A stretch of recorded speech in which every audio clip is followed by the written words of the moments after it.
When you log into the system, you will open the left-hand hamburger menu and come to the drop-down menu arrow near your name.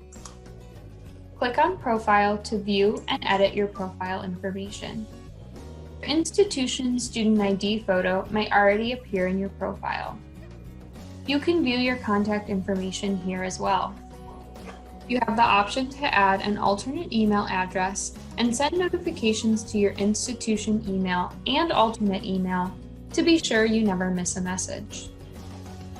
You can also specify an alternate email address that reflects a mobile phone number to receive notifications via SMS text.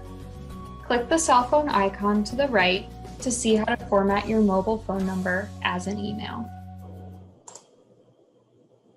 Something you should confirm, particularly if you are an online student or studying away, is your time zone.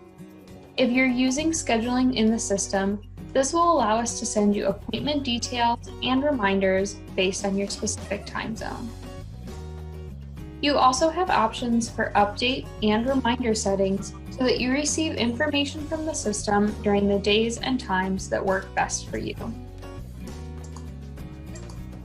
Moving over to the Intake tab up top will allow you to fill out different questions and information that your institution would like to know about you.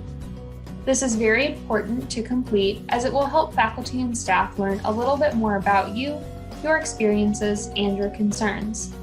This will allow them to focus on your needs and help you be successful. This concludes the profile portion of the demo series. In the next video, we will focus on your success network. Thanks for joining us for the Starfish Student Demo Series.